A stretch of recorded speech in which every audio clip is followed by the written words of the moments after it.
Bien, gracias, licenciada. ¿Y usted qué tal? Que me alegra.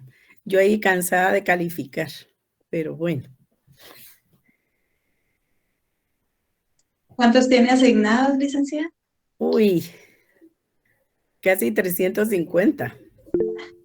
Solo en la es En esta de, sección. solo en la de ustedes. Ajá.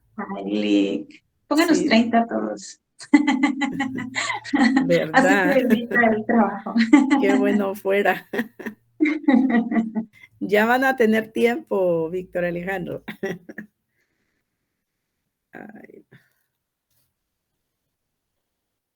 ¿qué tal, licenciado? Gusto en saludarle. Espero que les haya ido muy bien en sus parciales.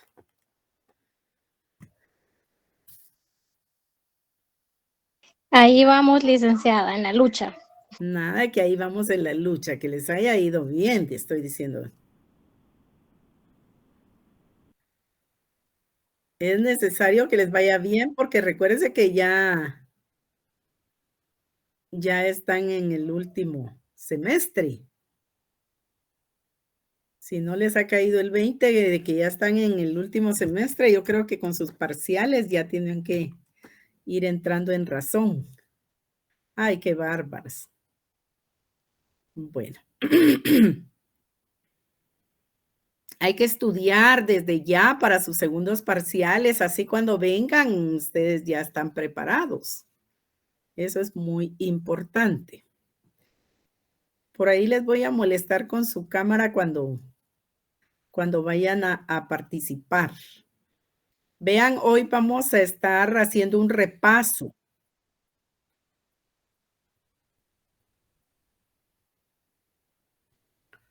Ay, que lo siento. Vamos a estar haciendo un repaso de las clases, o sea, la clasificación de los contratos. La clasificación de los contratos es más de lo que ustedes respondieron, porque eso les venía en el examen. Por el otro lado, de ver clasificación de contratos, vamos a ir también un poquito a repasar los contratos que ya ustedes saben. Tenemos ahí el contrato de compraventa, el contrato de suministro y el contrato estimatorio. ¿Estamos así?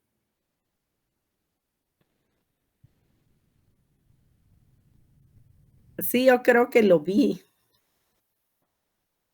Lo vi cuando califiqué.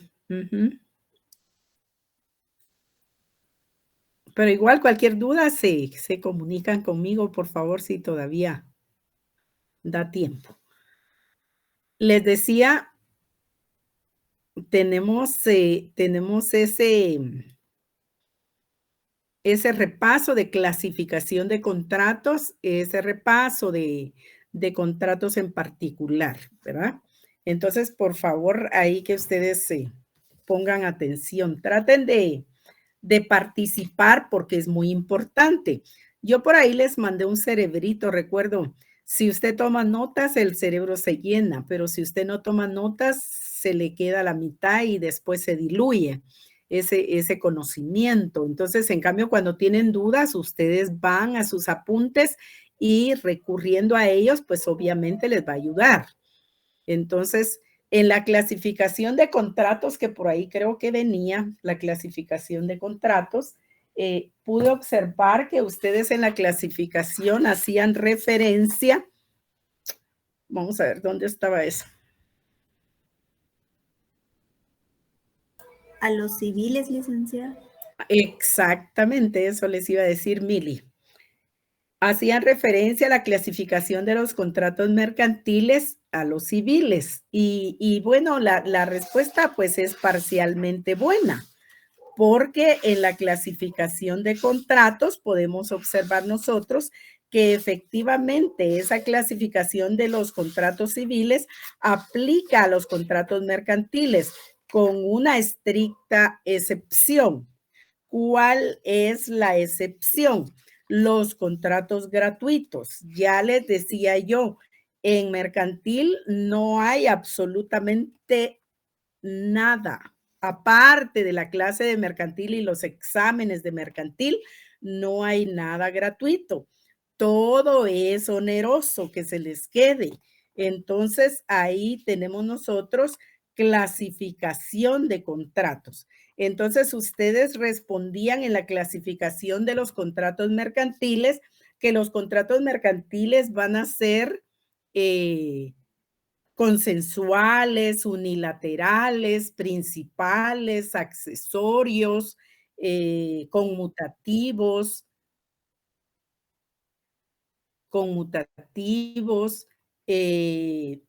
onerosos, condicionales, típicos, atípicos. Entonces, miren todas esas clases, pero en ningún momento hemos dicho, y yo ya se los había dicho a la saciedad, que los contratos mercantiles puedan ser gratuitos. Entonces, ustedes respondieron y decían, bueno, unilaterales, bilaterales, consensuales, reales, onerosos, gratuitos. Todo iba bien, pero cuando dijeron gratuitos, malo. Entonces, vean, yo quiero que se les quede para siempre, porque de aquí a la eternidad ustedes van a ser abogados y notarios. Entonces, tienen que saber esto. No hay contratos gratuitos en mercantil.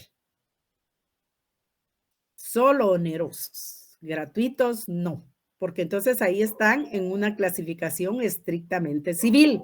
Entonces ahora la pregunta es, ¿aplica la clasificación de contratos civiles a los contratos mercantiles? La respuesta es sí. La diferencia es que la excepción de los civiles a mercantiles es la gratuidad. No hay contratos gratuitos. ¿Estamos claros en eso? Sí, licenciada. Sí, Porque hasta el gracias. examen no lo tenían claro. Yo miré ahí que decía gratuitos. Entonces ya no lo escriban más, porque entonces por eso pierden tiempo y por eso sacan malo. Entonces, para que ya no les pase eso. Por el otro lado, siempre hablando de clasificación de contratos, tenemos una clasificación de contratos mercantiles por la función económica que tienen estos contratos. Y entonces ahí hablábamos que hay contratos, y esto lo dije desde el principio, hay contratos de cambio. ¿Cuáles son los contratos de cambio, entre otros? Pues vamos a encontrar la compraventa porque hay un cambio. Usted entrega la mercancía y a usted le entregan el dinero como precio. Es decir, la prestación es la mercancía o el producto o el bien y la contraprestación es el precio en dinero. Entonces hay cambio. El contrato estimatorio, que ya ustedes lo tuvieron que haber visto porque se dejó de tarea, es un contrato de cambio. Porque a usted le dan los productos, usted lo vende en su abarrotería y entrega el precio. Entonces hay cambio. El contrato de transporte. ¿Por qué? Porque a usted le dan la prestación del servicio y usted paga el pasaje. Entonces ahí hay cambio. Entonces son contratos de cambio. El contrato de hospedaje, lo poníamos de ejemplo, yo recuerdo. El contrato de hospedaje, a usted le da la prestación de servicios con o sin alimentación y usted paga un precio por eso. Entonces, contrato de cambio. Hay, por esa función económica de los contratos mercantiles, contratos de colaboración. Hay colaboración asociativa. ¿Cuál es el contrato asociativo y de colaboración por excelencia en mercantil? El contrato de sociedad. El contrato de sociedad es un fenómeno asociativo porque se reúnen dos o más personas, ponen en común sus bienes, realizan actividades económicas y se dividen las ganancias. Entonces es un contrato de colaboración y también asociativo. Hay colaboración simple. ¿Cuál sería uno de colaboración simple? El contrato de edición. Porque yo, autor, le entrego mi contenido del libro y usted me lo edita, está colaborando conmigo, pero yo también colaboro con su trabajo. Entonces es de colaboración. Contrato de participación es de colaboración simple también. encontramos que hay contratos de conservación o custodia. ¿Cuál puede ser un contrato de colaboración o custodia? El contrato de depósito de almacenes generales de depósito. El contrato de depósito bancario. El contrato de depósito colectivo de valores. O solo depósito de valores. Esos contratos son de conservación o custodia. El contrato de fideicomiso también es de conservación. Hay contratos de crédito, háganme favor, váyanse a su código de comercio y ubiquen las operaciones de crédito. Y me dicen cuáles son.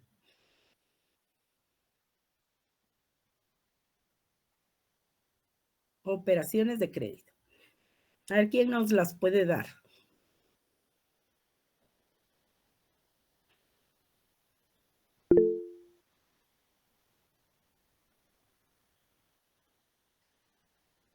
Licenciada, buenas noches. Hola, Marilis. No sé si estoy bien, pero no son las obligaciones de crédito. Operaciones de crédito. Ah, sí, ¿Cuáles perdón, son? operaciones de crédito. Sería la ¿Cuáles son? apertura de crédito, el artículo 718. Muy bien. Y de ahí vendría, no sé si es del descuento, También. artículo 729. Solo que ahora el descuento ya no está ahí, está en la ley de factoraje y descuento. Decreto 1/2018. 2018. Perfecto, factoraje. Ajá. Gracias, licenciada. El otro sería del contrato de cuenta corriente. Muy bien. Artículo 734, el de reporto. Artículo 744. Cartas, órdenes de crédito. Artículo 750. De las tarjetas de crédito, que es el 757, el artículo. Del crédito documentario, el artículo 758.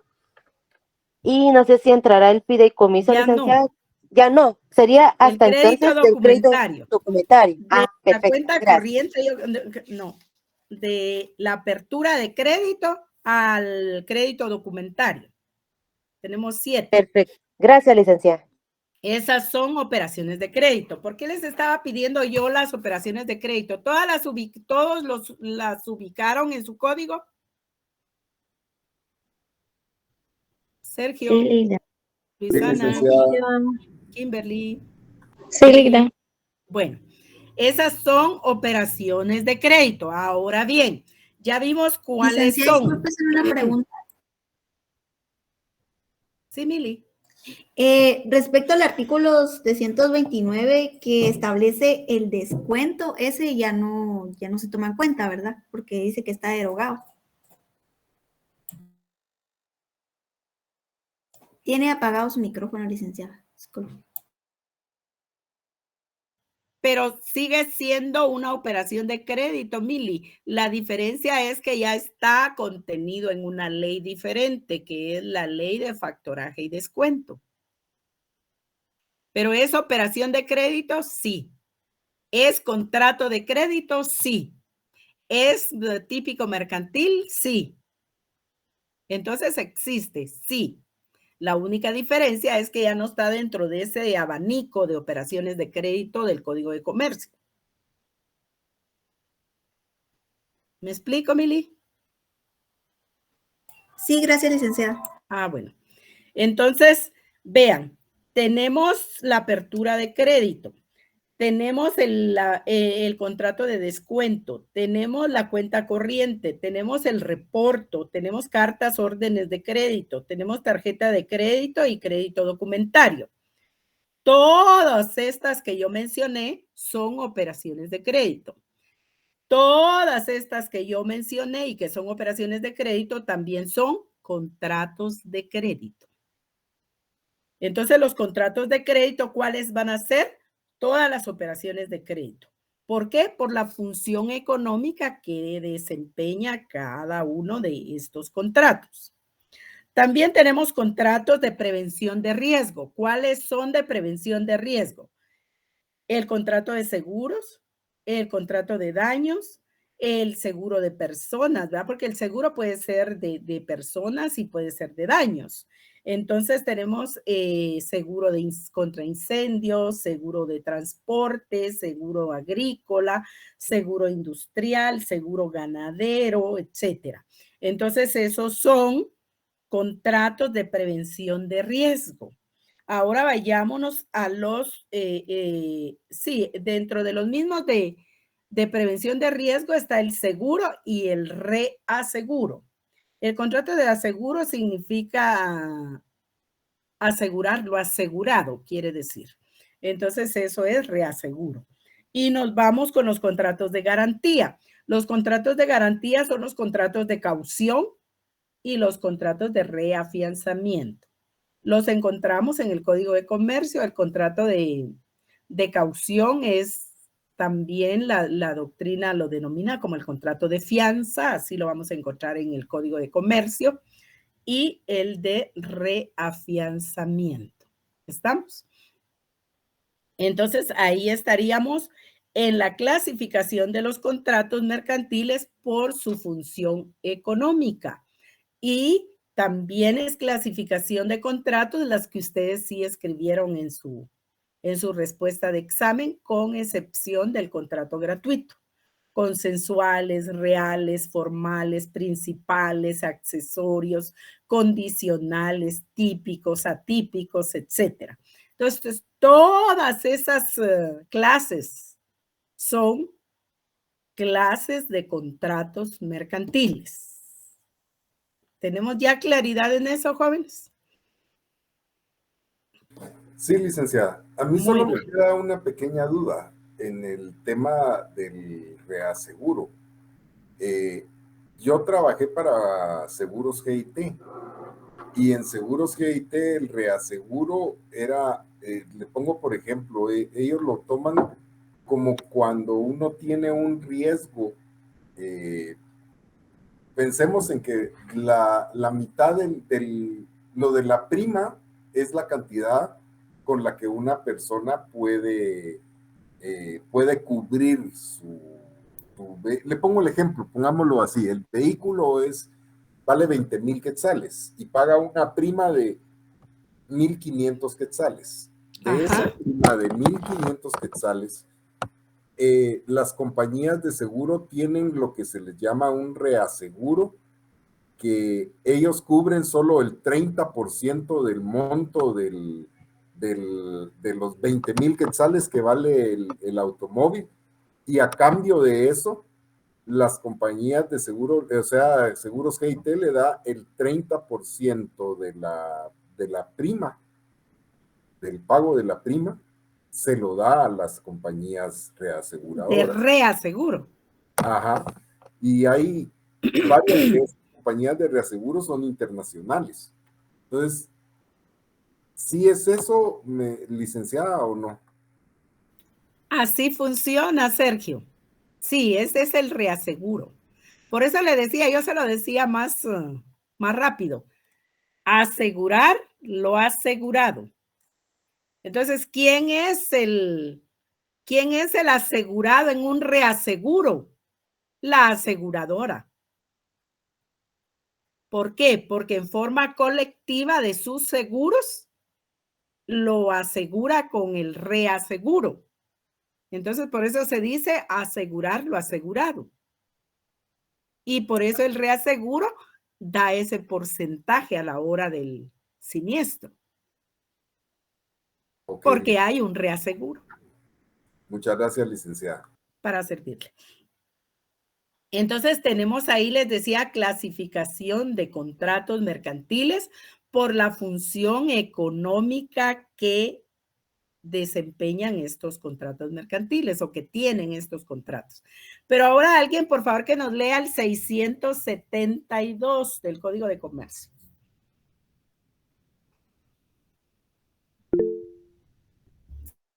Con gusto, licenciada. Artículo 672, contratos mediante formularios. Los contratos celebrados en formularios destinados a disciplinar de manera uniforme determinadas relaciones contractuales se regirán por las siguientes reglas. Primero, se interpretarán en caso de duda en el sentido menos favorable para quien haya preparado el formulario. Segundo, cualquier renuncia de derechos solo será válida si aparece subrayada o en caracteres más grandes o diferentes que los del resto del contrato. Tercero, las cláusulas adicionales prevalecerán sobre las del formulario, aun cuando éstas no hayan sido dejadas sin efecto. Así es. Ahora la pregunta, ¿cómo entiende, Luisana? ¿Cómo entiende usted el numeral tercero de ese artículo?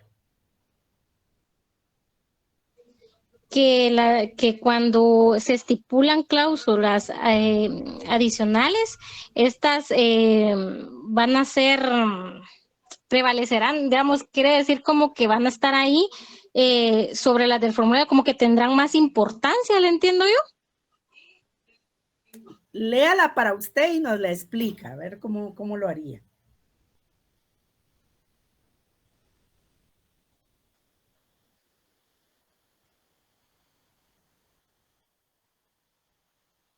Pues lo mismo, licenciada, que tendrán, que no importa si estas cláusulas, digamos, siempre van a tener un efecto, aunque no hayan sido, aunque no mucho le entiendo ahí como que han sido dejadas sin efecto. A ver, ¿quién ayuda ahí a Luisana? A ver, Sergio.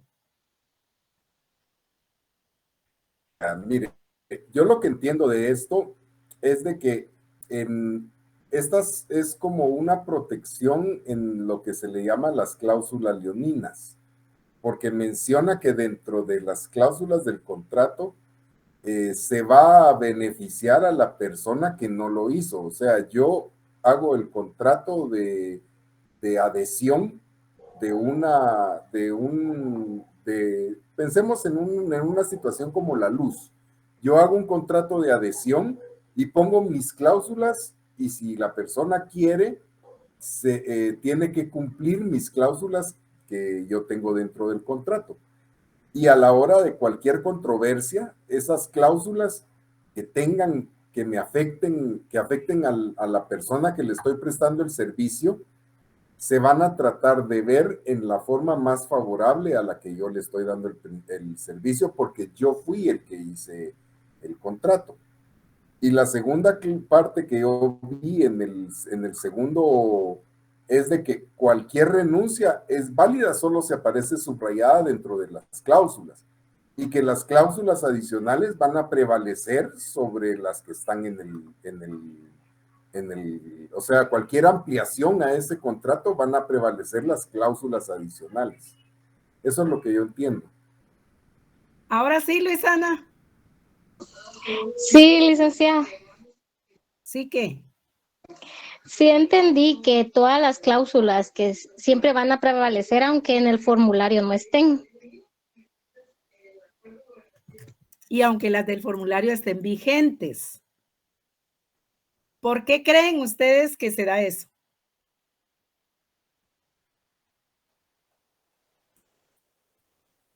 Para protección de la otra persona. Mili, ¿usted quería decir algo? Mili. ¿Qué dice Marta Julia? Buenas noches, licenciada. Pienso que sería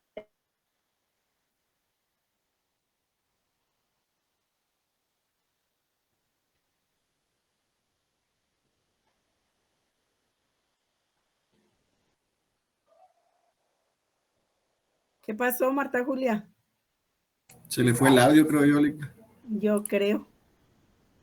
¿Quién más nos quería ver? Melissa. Por fin apareció Melissa. Perdón, licenciada, es que me salí sin querer. No tenga pena. Después. Muy bien.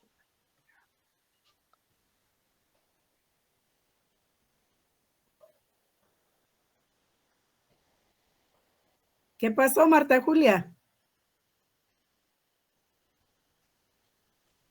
¿Qué nos iba a decir Melissa? Tal vez en eso sí.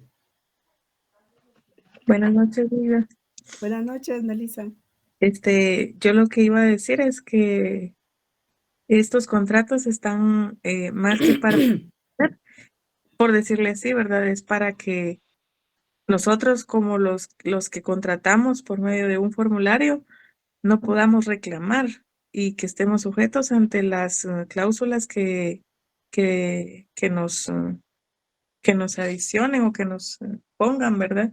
Y nos ponen siempre en desventaja porque obviamente como es oneroso mercantil, lo que quieren siempre es ganar y ganar y ganar, ¿verdad? Entonces obviamente es como un negocio donde les da a ellos un beneficio económico y sin derecho a poder reclamar. Entonces son como cláusulas muy cerradas, donde no podemos como que poner nuestra postura, ¿verdad? Sino simplemente firmamos y estamos de acuerdo con todo lo que indica, a pesar de que no sea muy beneficioso para nosotros, ¿verdad? No que el beneficio lo reciben ellos, nosotros nos ponen en desventaja totalmente casi todas las cláusulas. Muy bien. Yamilí, ¿usted quería decir algo?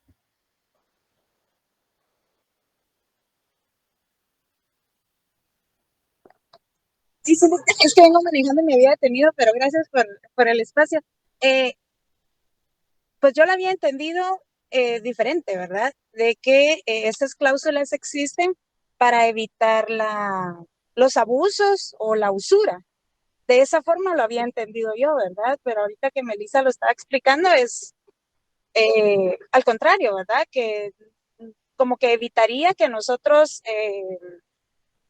desistamos de las cláusulas a las cuales ya nos adherimos y que no podamos cambiar de opinión, ¿verdad? Que no podamos, a la hora de ya leer bien las cláusulas, la letra pequeña, no podamos retractarnos, ¿verdad? Bueno, veamos. Los contratos mediante formulario, que es una clase de contratos también, se van a interpretar en caso de duda en el sentido menos favorable para quien haya preparado el formulario. ¿Quién prepara el formulario? El comerciante. Entonces, a la hora de la necesidad de interpretarlo, por ejemplo, en el caso de un juez, él lo debe interpretar en caso de duda en beneficio de la parte más débil de la contratación, que sería el consumidor. Eso es el numeral primero. El segundo es que si se renuncia a derechos dentro del contenido del formulario, este contenido de renuncia debe estar con letras diferentes, es decir, más grandes, en negrita, en subrayado, etcétera, de manera tal que si se encuentra así va a ser válida y si se encuentra igual que todo el demás contenido del contrato, del formulario, no va a tener validez.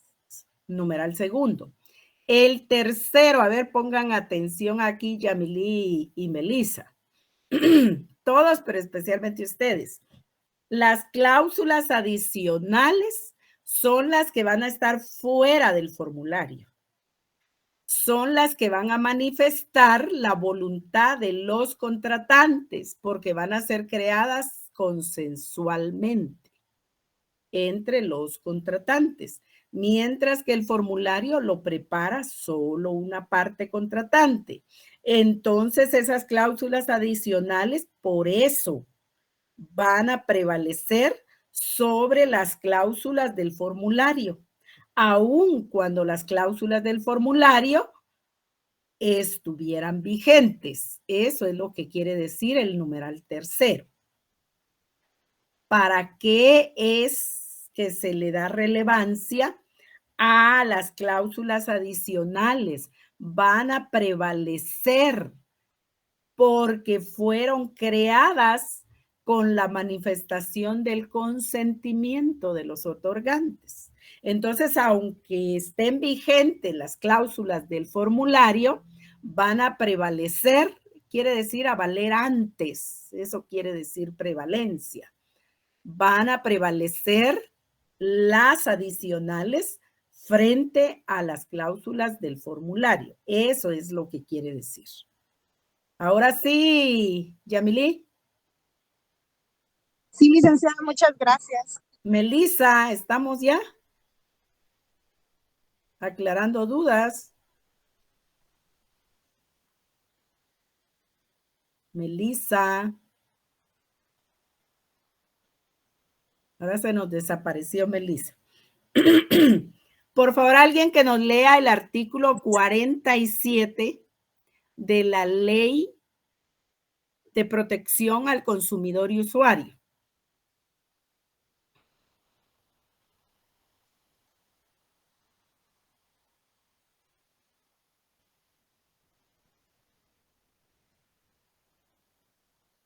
¿Alguien tiene por ahí su ley?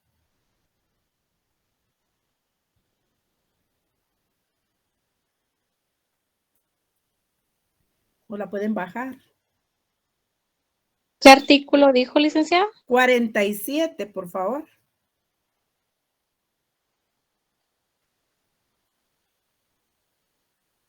Es la protección contractual.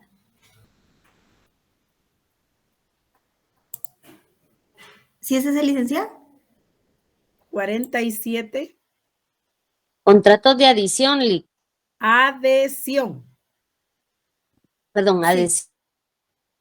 Este es.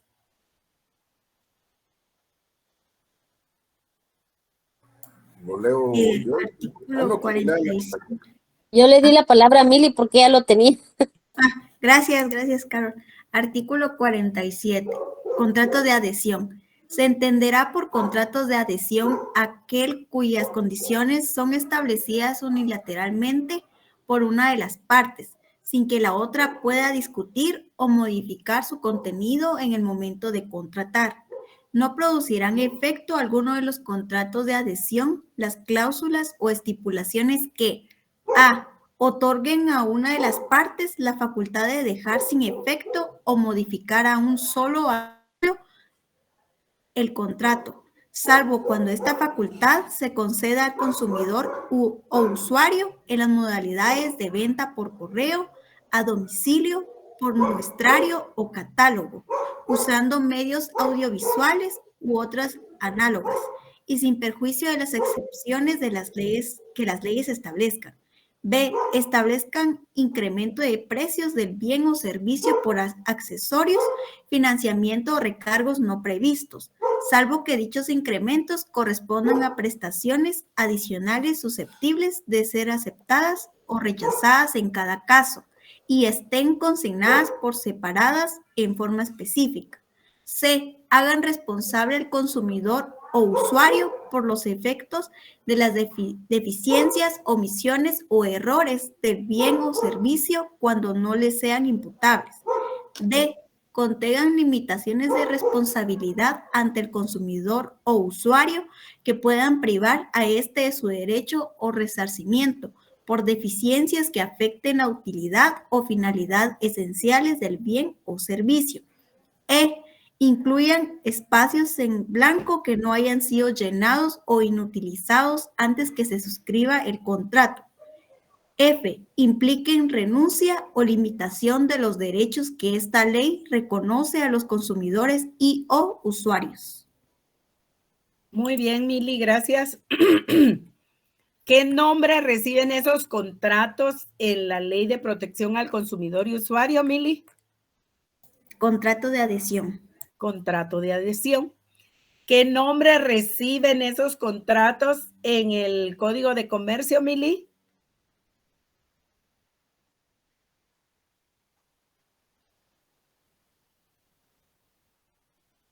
¿672? Contratos mediante formularios. Muy bien. Entonces, vean, los contratos mediante formulario son otra clase de contratos en donde el consumidor solo se adhiere. ¿Cómo se adhiere? Con su firma. Sí, Sergio. Licenciado, una consulta. Tengo entendido que los contratos de adhesión, según la Ley de Protección al Consumidor, deben de ser aprobados porque se deben de inscribir dentro de la DIACO. Así Si esos es. contratos de formulario no han sido aprobados, no tienen validez las cláusulas, o sí tienen validez mercantilmente. Porque En un momento determinado, si usted como consumidor lo acepta, sí. Usualmente es que no los aprueban, pero es una normativa existente que deben ser aprobados por esa Dirección de Atención al Consumidor. bueno, gracias, licenciado. Entonces, vean, esa clase de contratos se denominan contratos mediante formularios. Un nombre. Otro nombre que le da la doctrina y también la ley. Contratos de adhesión, ya nos dijo Mili. Otro nombre, contratos preredactados. Otro, contratos predeterminados. Contratos con cláusulas abusivas, ya llevamos 5. Contratos de ventanía. Y contratos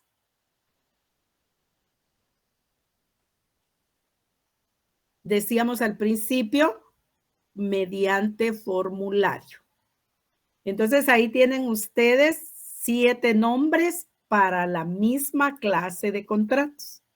Con la mitad que se recuerden, yo soy feliz. Entonces ya tenemos ahí esas clases de contratos. Ahora bien, también tenemos contratos en particular. Solo vamos a hacer repaso porque eso ustedes ya lo vieron. ¿Cómo definirían ustedes el contrato de compraventa mercantil? A ver quién se anima.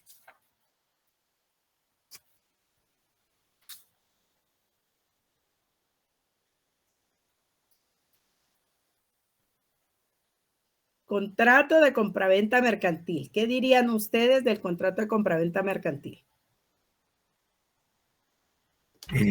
Es un contrato en que intervienen 2 sujetos, un comprador y un vendedor, donde se transfiere el dominio de una cosa y que el vendedor se compromete a entregar la cosa a pagarla y el vendedor a entregarla. Así es. Entonces estamos en el concepto de compraventa mercantil. El contrato de compraventa mercantil es un contrato típico mercantil por el que uno de los contratantes, denominado vendedor, se obliga, como bien decía Antonio, a transferir la propiedad de la mercadería, del producto, de la cosa, objeto del contrato o de un derecho que tiene para sí,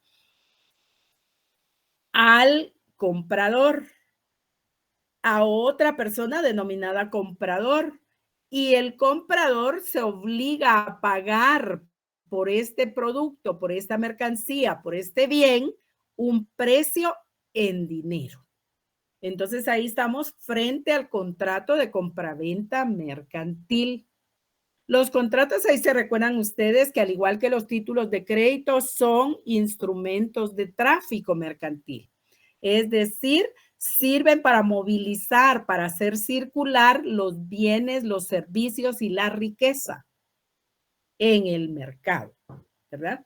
Entonces tenemos ahí el contrato de compraventa mercantil.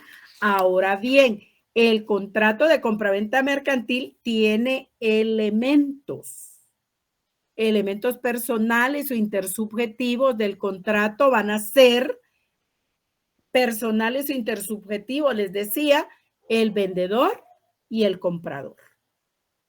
Elementos reales, la mercancía, el producto, el bien, la prestación y el precio que es la contraprestación.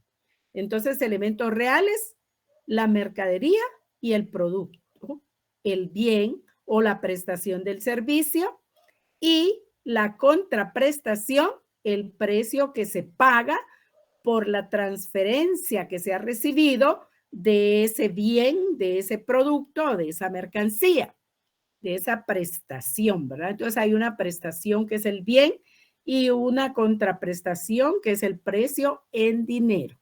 Encontramos los elementos formales que son los documentos contentivos de el contrato a que nos estamos refiriendo.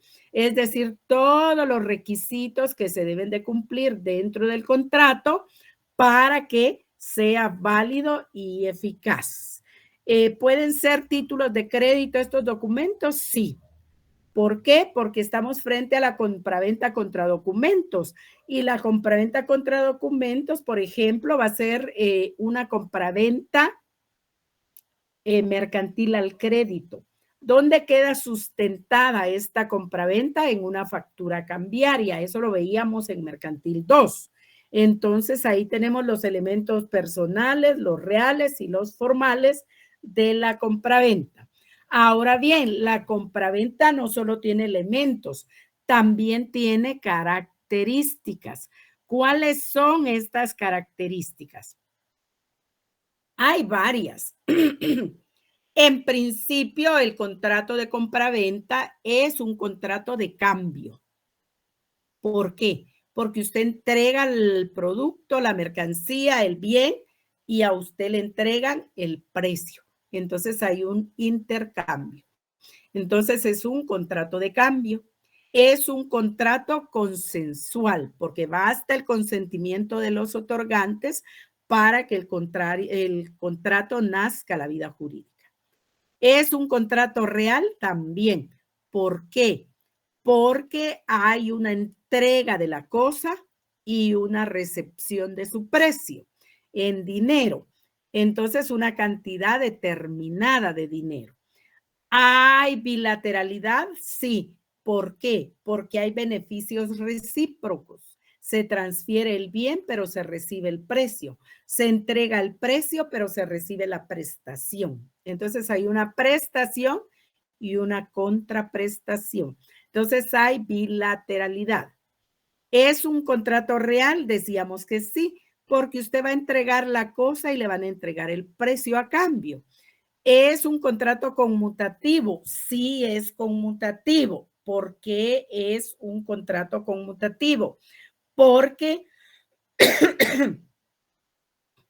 hay beneficios y hay obligaciones para ambos contratantes. ¿Es oneroso? Sí, porque media el precio en dinero.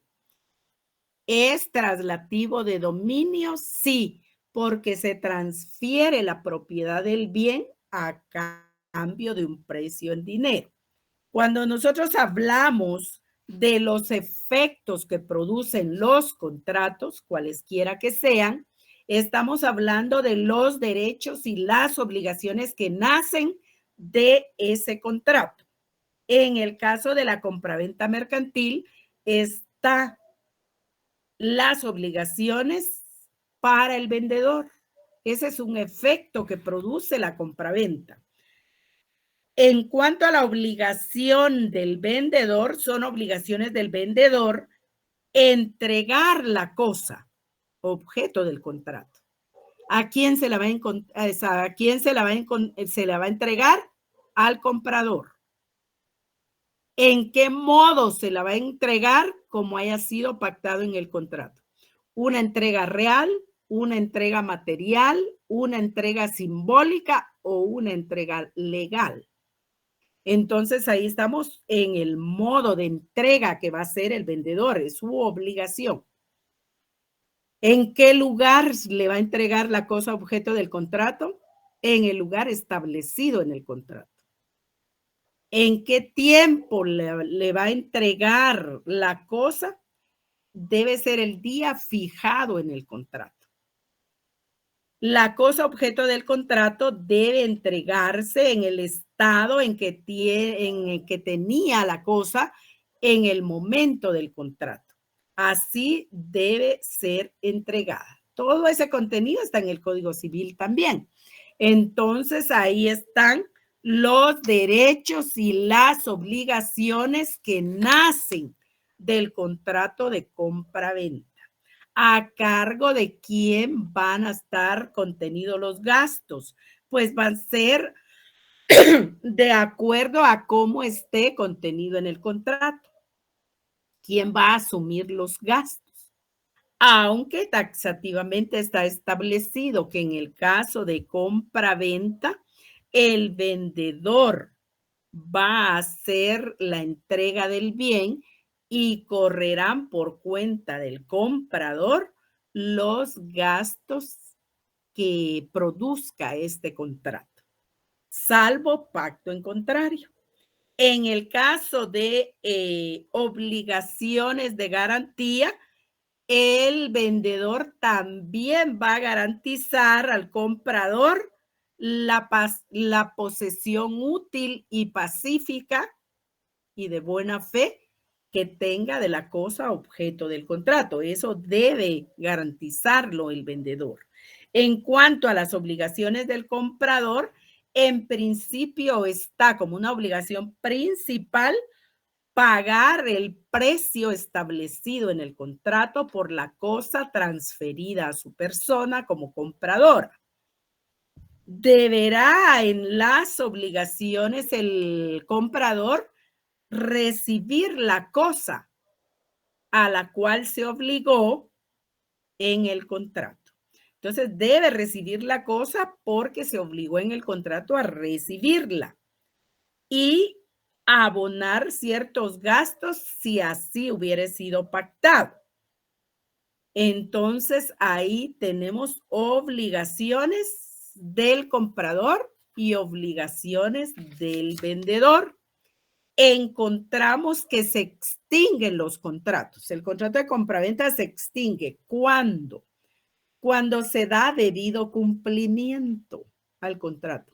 Usualmente, es decir, la forma normal de que se concluye el contrato de compraventa es por el vencimiento del plazo, como cualquier otro contrato, pero específicamente cuando se perfecciona la compraventa, se recibe la cosa objeto del contrato y se entrega el precio al vendedor. Entonces, ahí estamos en la extinción del contrato. Entonces, ¿hay modalidades de la compraventa? Sí, hay modalidades de la compraventa. Por ejemplo, vamos a tener compraventa con pacto de reserva de dominio, por ejemplo. Vamos a tener compraventa al contado. Vamos a tener compraventa con pacto de reserva de dominio, les decía, porque se entrega el uso, pero no la propiedad. O sea, no se transfiere la propiedad todavía, sino hasta que está totalmente cancelado el precio. Hay contratos al crédito, ya decíamos, la compraventa mercantil al crédito, que está sustentado en una factura cambiaria. Está el contrato de compraventa por muestreo, es decir, por la muestra o la calidad del producto. Hay contrato contra documentos. ¿Cuál puede ser un contrato contra documentos? Ese que estamos viendo de la factura cambiaria, porque es un título representativo de mercaderías. Los títulos representativos de mercaderías siempre contienen un contrato. Y ese contrato, pues, es contra documentos, es decir, el documento ampara la contratación, eso es lo que quiere decir. Y por el otro lado tenemos la compraventa internacional.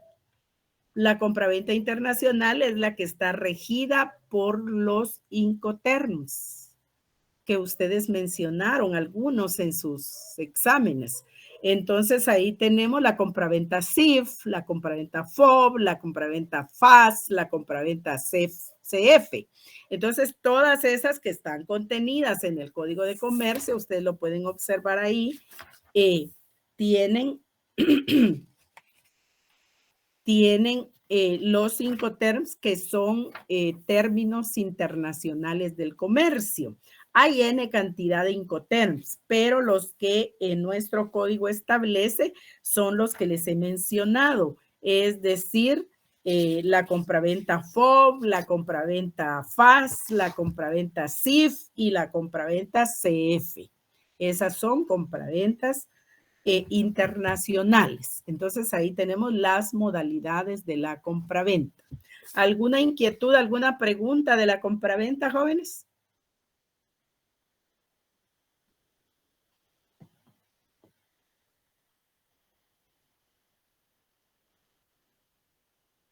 No tenemos. Ahora vayámonos a otro contrato. El contrato de suministro. A ver, ¿quién nos puede definir el contrato de suministro? Sí, Mili.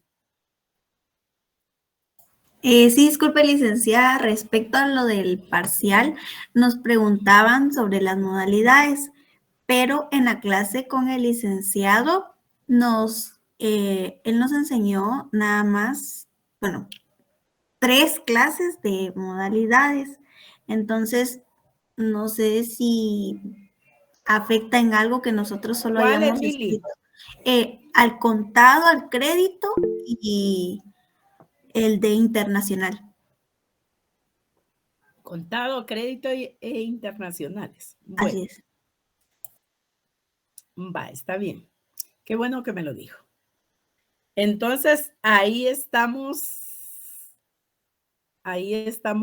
con las modalidades de la compra-venta mercantil. Ahora, les decía el suministro. A ver, ¿quién nos define el suministro? Porque ese ya lo vieron ustedes.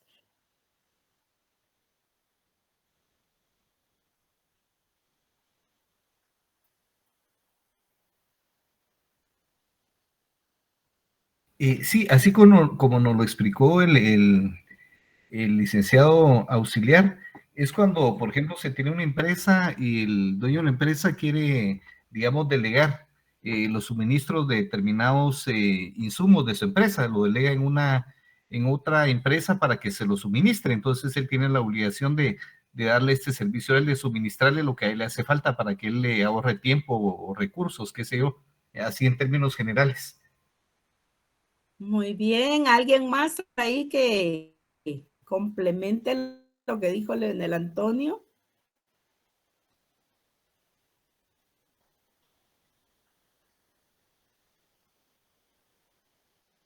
Así es, María de los Ángeles, muy bien. ¿Algo más del suministro? Que es de forma periódica y continuada, Lita. Periódica o continuada. Muy bien, ya entre todos sacamos una definición. Entonces, el contrato de suministro. Volvemos al punto para que no se les haga difícil. El contrato de suministro es un contrato típico mercantil por el que una parte contratante se obliga mediante un precio a realizar en favor de otra parte contratante prestaciones periódicas o continuadas de cosas muebles o servicios. Y entonces ahí estamos frente al contrato de suministro.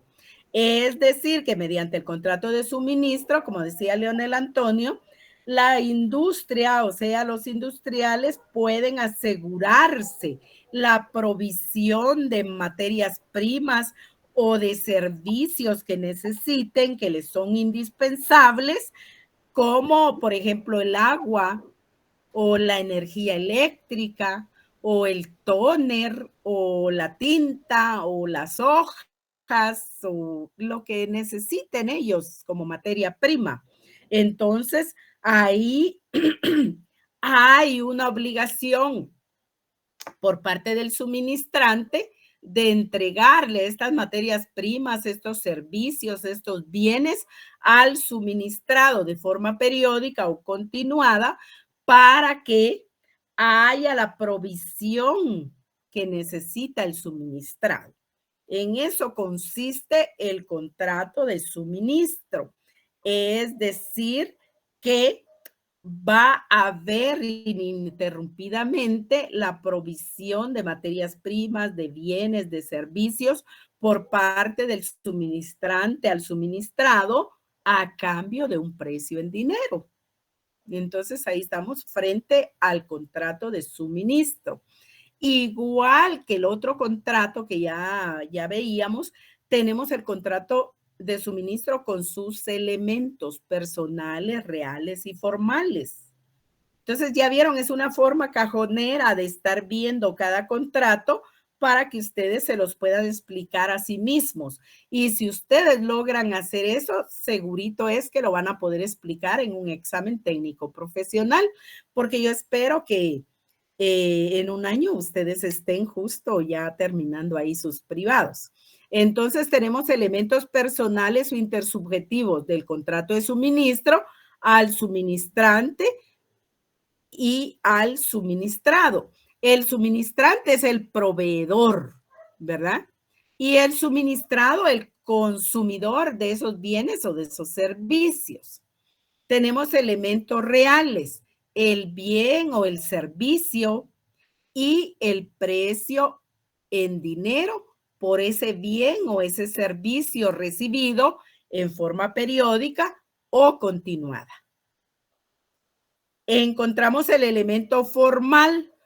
En cuanto a la contratación mercantil, el elemento formal, pues aquí tenemos libertad de forma. Y vamos a encontrar que el contrato de suministro usualmente lo vamos a estar viendo en contratos mediante formulario.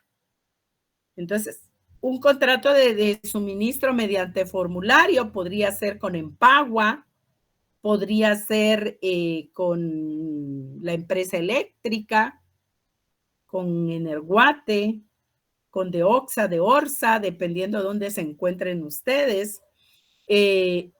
Ahí tenemos entonces esa libertad de forma, ¿verdad? Que usualmente lo vamos a encontrar en contratos mediante formulario.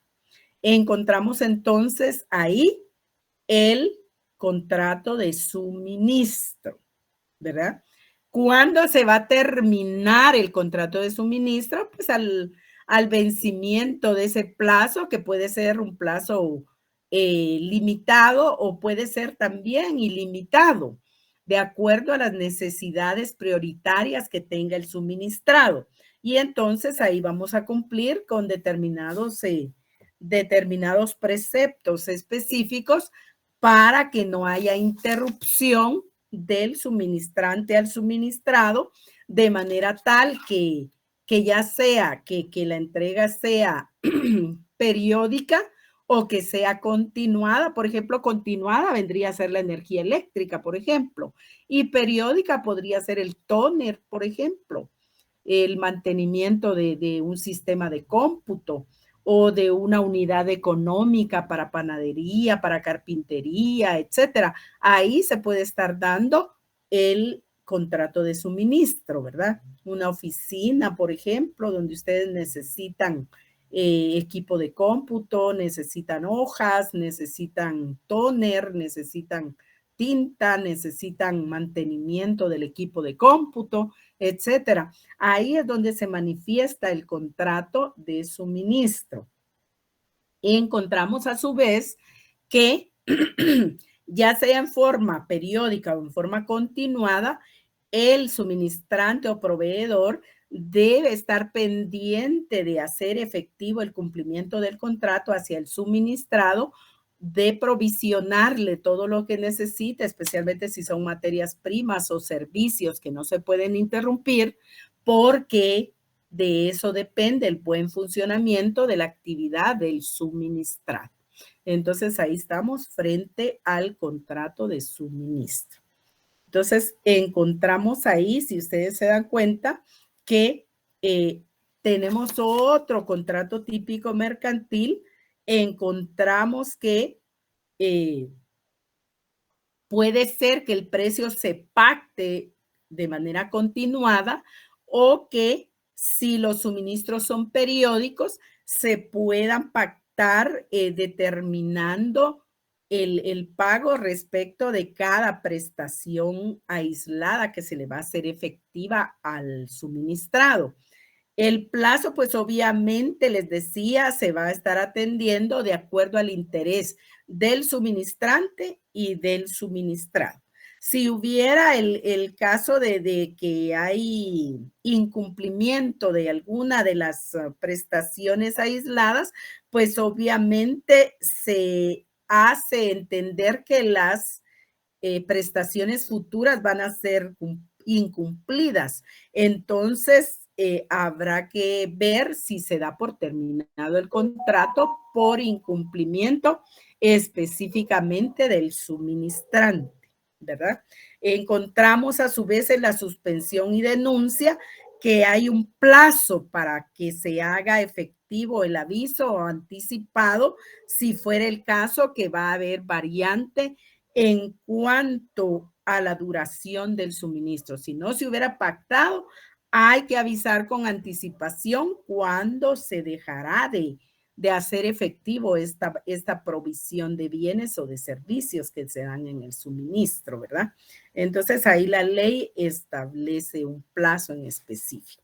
Entonces, ahí estaríamos frente al contrato de suministro. ¿Alguna inquietud respecto de este contrato?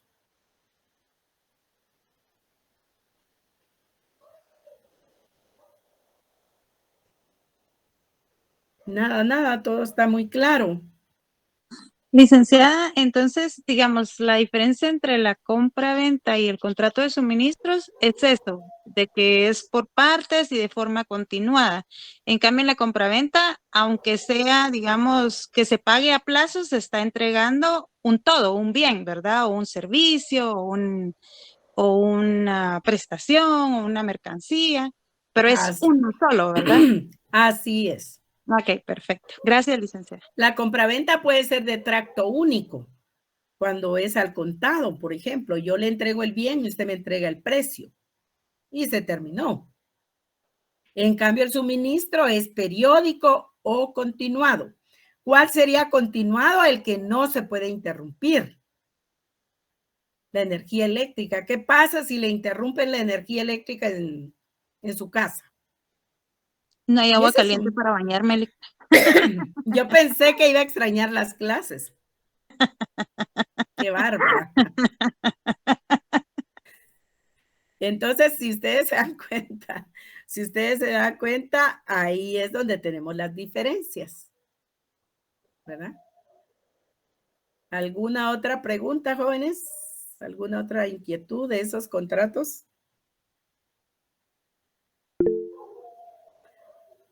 Sí, licenciado. Buenas noches, licenciada. ¿Me podría dar un ejemplo de lo que es el contrato de suministro periódico? Gracias. Muy bien. El suministro periódico, de la manera más sencilla, se lo voy a dar como ejemplo. Usted tiene su oficina y en su oficina usted necesita hojas tamaño carta, hojas tamaño bond, tamaño oficio. Usted necesita tóner o necesita tinta, necesita mantenimiento de su computadora o de su laptop, de su impresora. Y entonces eso no se lo dan todos los días, sino que esos servicios o esos bienes se los van a proveer periódicamente, es decir, en tiempos establecidos, una vez al mes, 2 veces al mes, de manera semestral, qué sé yo, ¿verdad? Entonces, ese es un ejemplo de proveeduría periódica. Mientras que la proveeduría continua, a contrario sensu, es la que no se puede interrumpir. ¿Qué pasa, licenciado, si a usted le interrumpen el servicio de energía eléctrica? Pues definitivamente, si soy una agroindustria, pues va a repercutir en la producción. Totalmente. Entonces no va a ser posible que se le interrumpa, ¿verdad? Entonces ahí es continuada. El agua potable que decía Jamie Lee, ¿verdad? También el agua potable. ¿Qué pasa, Yemily, si ella no tiene servicio de agua potable, por ejemplo? Pues no va a tener acceso a todo lo que ella usa para consumir agua, ¿verdad? Todos los servicios que va a poder ella realizar si eso no es proveído, ¿verdad? Entonces no hay agua, no va a cocinar, no va a lavar, no va, etcétera, ¿verdad? Entonces ahí ya hay problema. Entonces sí, exactamente. Entonces imagínense. Entonces ahí es continuado. Una vez al mes le dan papelería, le dan cosas de oficina, bienes de oficina. Ah, bueno, eso es periódico, una vez al mes. El periodo es mensual. Eso es lo periódico.